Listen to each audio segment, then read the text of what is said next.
del territorio.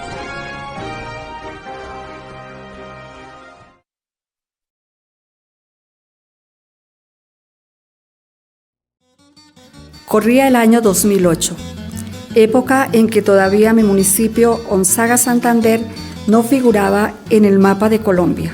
Olvidados por el gobierno estábamos viviendo las costumbres ancestrales que marcaban un destino casi parecidos para todos. Ahí estábamos para vivir ese momento, los pobres, ricos, godos, liberales, civilizados y tontos, con un solo deseo en común: derecho a vivir en paz. Nuestras condiciones eran pésimas.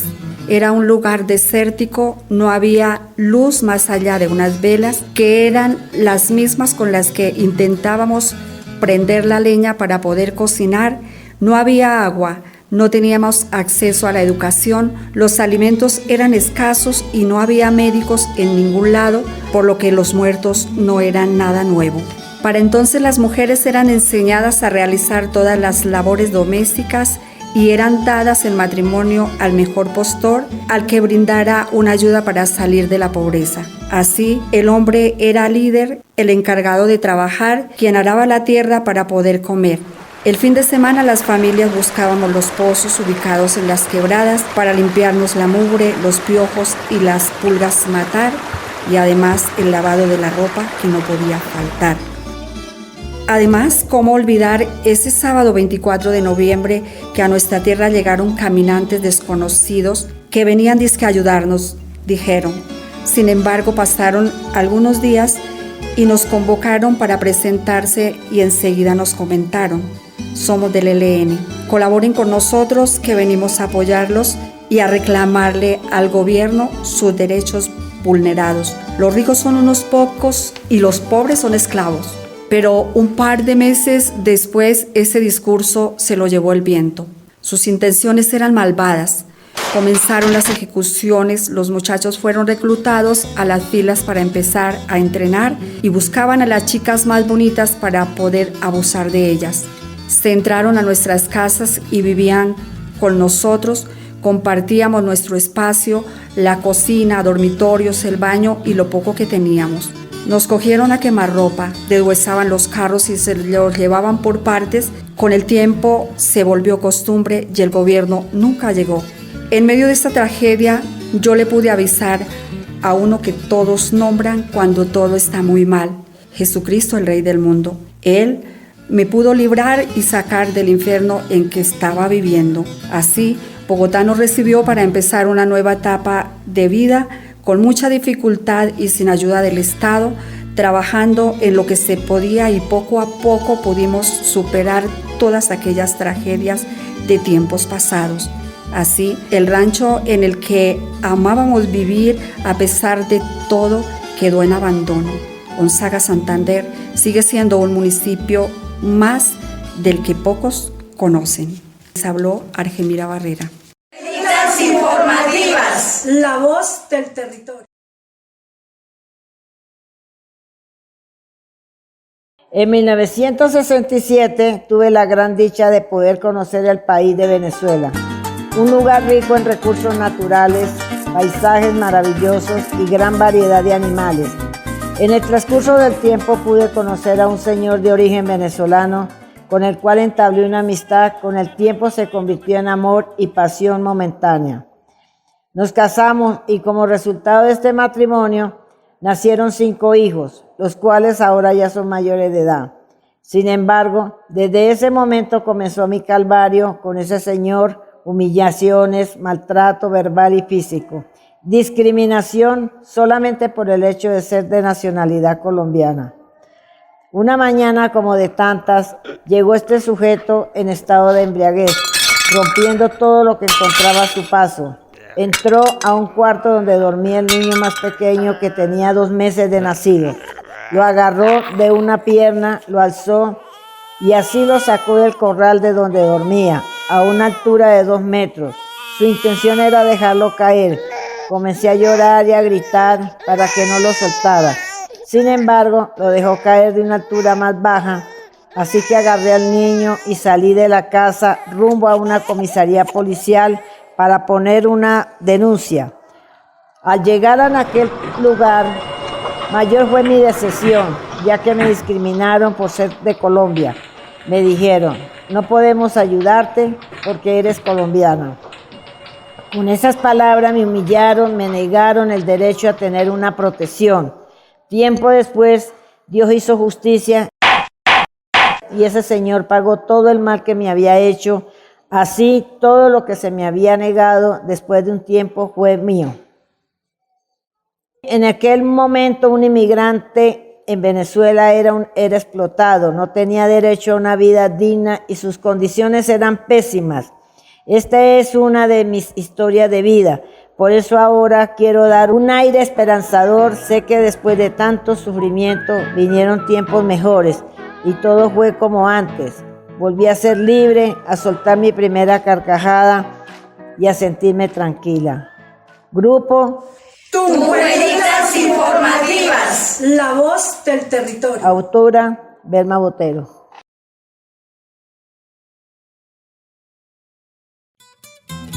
El día 14 de julio del año 1968 me fui de vacaciones al departamento de Caldas, La Dorada, al pueblo de Norcasia, donde mi familia tenía una finca situada a 6 horas de allí. Durante el recorrido vimos hermosos paisajes con espléndida naturaleza. Conocimos mucha gente amable de costumbres diferentes.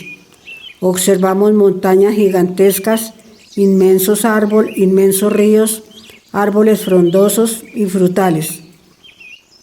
Llegando al pueblo fuimos a la taberna Cava Azul, administrada por mi primo Rogelio. Allí compartí las pistas de baile y pasé ratos muy agradables en compañía de algunos de sus amigos. Después de varios días de estar en la finca y frecuentando la taberna, una noche nos sorprendió una torrencial lluvia y una fuerte tempestad. Recibimos una llamada donde nos informaron que se estaban escuchando fuertes sonidos del río La Miel. No teníamos claridad del asunto, así que fuimos a verificar si la información era cierta. Al llegar al lugar pudimos ver que por las condiciones climáticas que se estaban presentando, el caudal del río había aumentado y podría desbordarse e inundar el pueblo en cualquier momento. Por lo que en ese momento le dije a uno de mis amigos que nos retiráramos de allí corriendo hasta que no escucháramos más el río. Por el camino encontramos a mucha gente angustiada y temerosa. Muchos minutos después, el río se desbordó, provocando una gran tragedia que arrasó con árboles, cultivos, ganado y algunas casas. No se podía salir de allí y los que se encontraron en las calles, su suerte era muy incierta, pues la inundación llegó hasta el parque principal, la iglesia y el hospital. Entonces el Cuerpo de Rescate, la Cruz Roja, Defensa Civil, la Unidad Administrativa Especial de Bomberos y voluntarios organizaron a la gente para evacuar a los pueblos cercanos por prevención, mientras se atendía la emergencia. Tiempo después, en medio de tanta angustia y desespero, busqué a mi familia en compañía del Cuerpo de Rescate, pasando por todas las calles inundadas y poco transitables, hasta que por fin a las afueras del pueblo logré ubicarlos. Fue un encuentro muy emotivo, me sentía aliviada de saber que estaban a salvo. Esperé con ellos hasta que la corriente del río bajara y cuando esto pasó, decidimos regresar a la finca para verificar en qué estado había quedado. Al día siguiente, después de tanta zozobra, logramos evidenciar que afortunadamente no había muchas pérdidas, pues la finca se encontraba en un lugar estratégico del pueblo. Sin embargo, en la taberna todo se había perdido. Al pasar de los días, el pueblo se había recuperado en su totalidad y yo seguía gozando de las vacaciones que había planeado. Nos quedamos por un lapso de 2 meses en las cuales pude seguir disfrutando en compañía de amigos y la familia de lugares muy especiales. Por último, nos pusimos en marcha y recuperamos todo lo que se había perdido en la inundación y levantamos nuevamente la taberna, un lugar muy feliz para toda la familia. Habló para ustedes María Perilla. Mujeres informativas. La voz del territorio.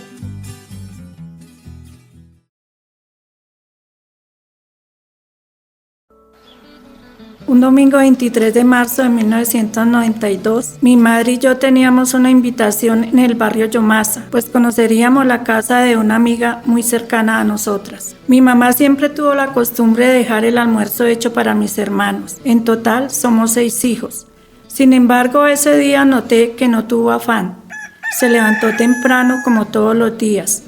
Nos alistamos y nos fuimos. El día transcurrió con normalidad, estábamos muy felices, pero a las 3 de la tarde a mi madre le dio afán, ya que teníamos que regresar a casa para ir a la misa de aniversario de una hermana de ella, quien había fallecido hacía algún tiempo. Salimos y nos fuimos. Ya íbamos en la mitad del camino cuando la buseta en la que íbamos se estrelló en la esquina de una casa. A mi mamá, las latas de la misma le destrozaron una pierna que la sostuvo la media que tenía puesta. Fue un escenario bastante desgarrador. En ese momento mi vida dio un giro de 180 grados.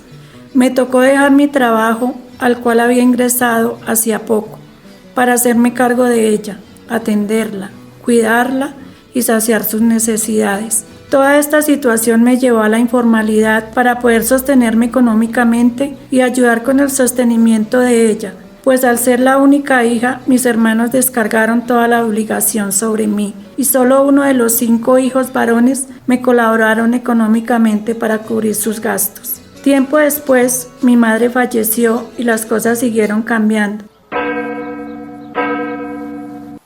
A quienes consideraba mi familia de sangre me dieron la espalda. Así que gran parte de mi vida la dediqué a estar en la casa haciendo todo el oficio. A los 2 años de mi terrible pérdida, uno de mis hermanos empezó a hablar mal de mí. Hacía malos comentarios y decía mentiras a toda mi familia, con el único objetivo de ponerlos a todos en contra mía.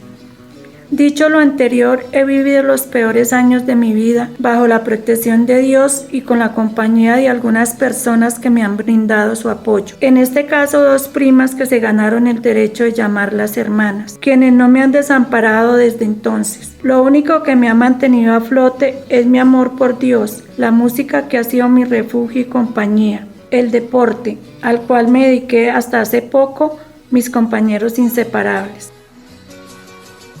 En la actualidad me encuentro saliendo de esta terrible situación, pues no entiendo cómo hay personas que se alegran tanto en hacerme daño. Sin embargo, en esta etapa de mi vida me encuentro en una edad en la cual no me importa que digan o hagan en contra mía, pues para mí Dios es el único que hace justicia, sin que uno tenga la necesidad de mover un solo dedo para cobrarse todo el mal que hace. Soy como el ave fénix, que cuanto más duro me dan, Dios me levanta con mucha más fuerza. Habló para ustedes Luz Alba Galeano Rueda. Juelitas informativas. La voz del territorio.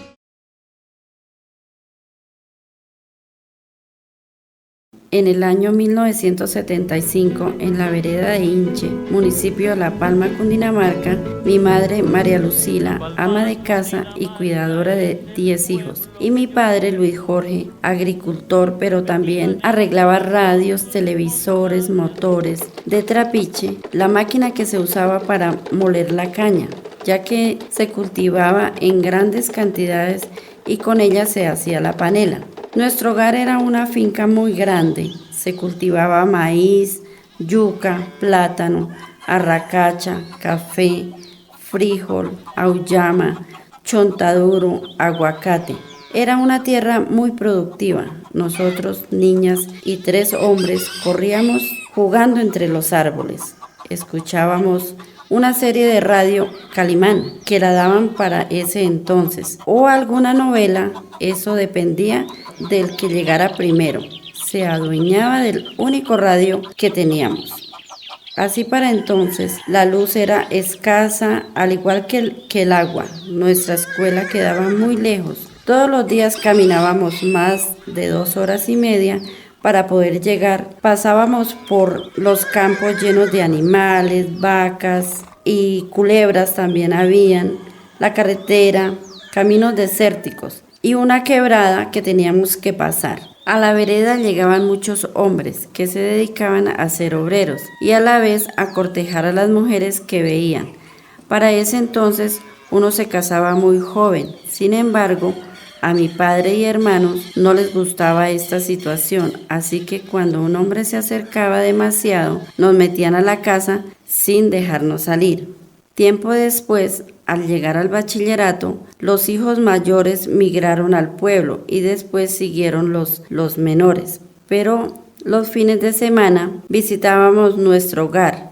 Un día, en camino a la vereda, decido llevar una fotografía a mis padres, que al llegar la pego a la pared.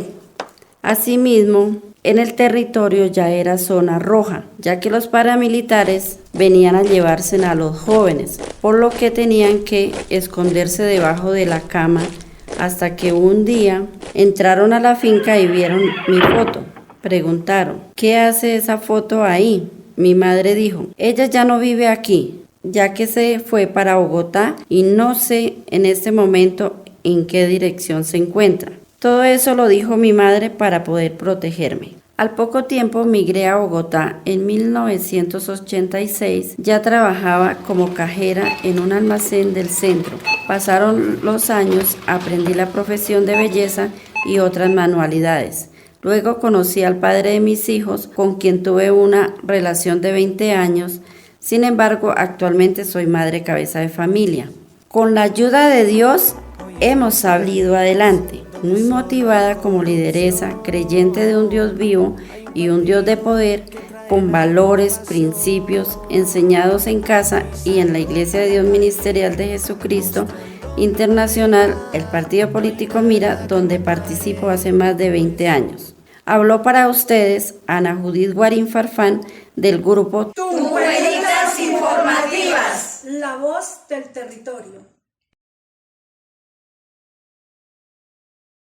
En 2015, el 17 de septiembre, mi madre falleció. Ella se encontraba muy enferma, sus pulmones le fallaban, duró 6 meses sufriendo. Mis hermanos y yo estuvimos muy pendientes de ella, pues en sus últimos días no podía levantarse de la cama. Tocaba cambiarle y pasarle lo que necesitaba, además de eso el dolor que tuvo que soportar. Ese jueves ella murió a las 5:30 de la tarde. En ese momento en que vi que no respondía, empecé a reanimarla mientras que mi hijo llamaba a emergencias. Llegaron 4 ambulancias, pero se habían demorado tanto que ya no se podía hacer nada. Sin embargo, los paramédicos la revisaron y nos dijeron la causa de su muerte: un paro broncorrespiratorio que terminó con su vida. Entre el descanso y el dolor nos encontrábamos todos con el corazón en la mano, que tuvimos que decir adiós. Nos entregaron las cenizas a los 15 días y la llevamos al pueblo donde nació y las esparcimos en el río que se encuentra en Boyacá, vereda de Siachoque. Fue una madre muy psicorrígida, pero nos enseñó a trabajar y ser responsables. La llevamos en nuestro corazón. Grupo Mujeres Informativas, la voz del territorio. Doctora María Eugenia Usa. Viaje a lo desconocido. Este es un relato basado en el anhelo y única ilusión de aprender a montar en bicicleta. Esto sucedió un día 1 de enero de 1973, cuando mi hermano Pedro José nos pidió el favor a Elena y a mi hermana y a mí de cuidarle el apartamento porque él viajaría con su esposa, la señora Miriam Jiménez, en un crucero a la costa atlántica. El apartamento estaba ubicado en la localidad del Rafael Uribe, barrio San Jorge. Aceptamos cuidarlo, entonces Elena y yo alistamos lo que llevaríamos para cambiarnos mientras permaneciéramos allí. Ese día salimos muy temprano de la casa, nos dirigimos a coger el transporte, un bus que nos llevaría directo por la carrera 30. Mientras el conductor hacía el recorrido, nosotras íbamos hablando de cómo sería nuestra permanencia allí. Cuando llegamos a nuestro destino, nos paramos de la silla y timbré. Tan pronto paró, abrió la puerta, nos bajamos y caminamos rumbo al apartamento. Mi hermano Pedro estaba un poco angustiado porque pensaba que nunca llegaríamos y se le haría tarde. Por eso se fue rápidamente. Lo primero que hicimos fue organizar el apartamento, luego lavamos la ropa sucia, quedó todo muy limpio y organizado. Allí nos quedaríamos durante 15 días, pero al tercer día de estar ahí ya estábamos aburridas pues lo único que podíamos hacer era bañarnos, cocinar, lavar la loza, mirar televisión y dormir.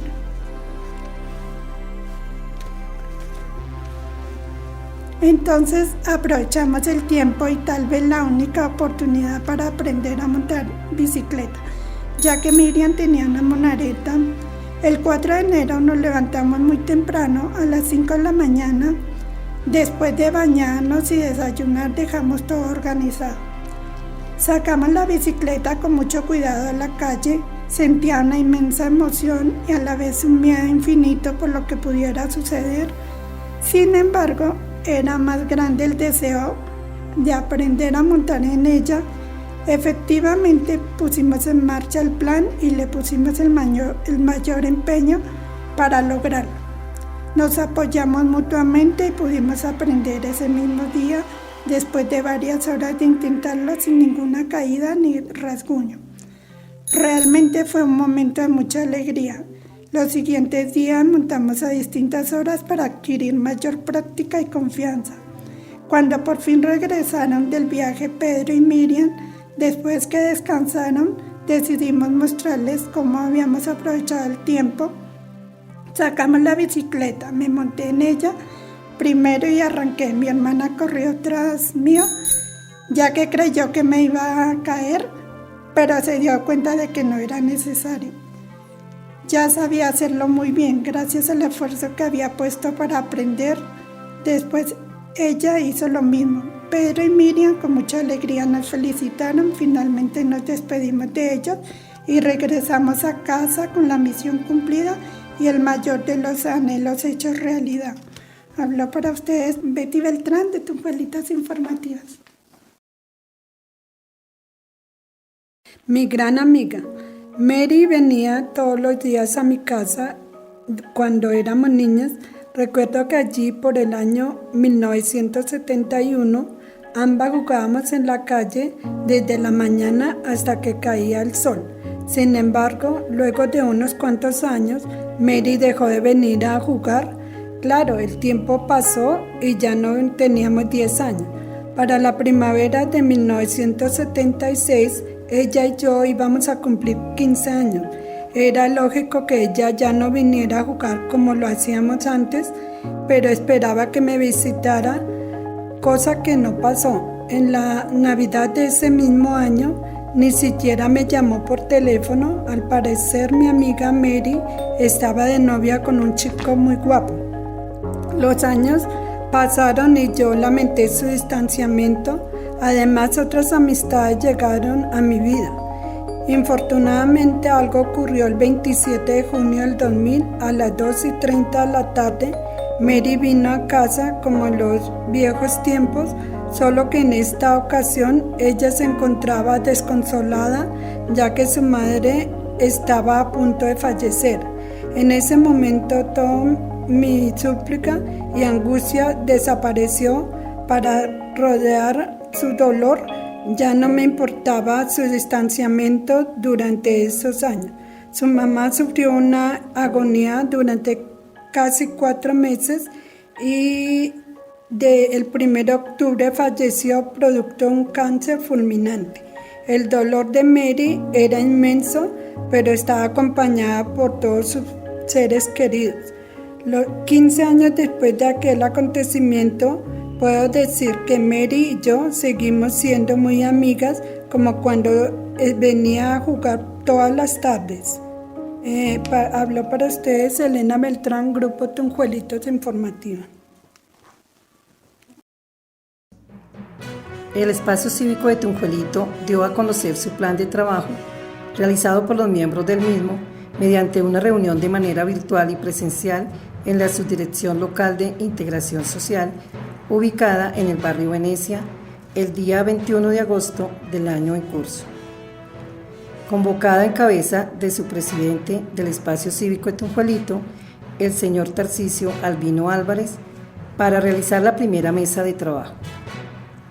El alcalde Joseph Plaza Pinilla, quien fue convocado al encuentro, enfatizó la importancia de socializar los lineamientos para la segunda fase de presupuestos participativos, Así realizar las mesas de trabajo que se consideren necesarias para realizar el plan de trabajo 2022 del espacio cívico de Tunjuelito, concertadamente con la administración. Dicha reunión se concluyó en espera de las respuestas a los interrogantes planteados. Les informó Sandra Sarmiento Rodríguez, Tunjuelitas Informativas. Tunjuelitas Informativas.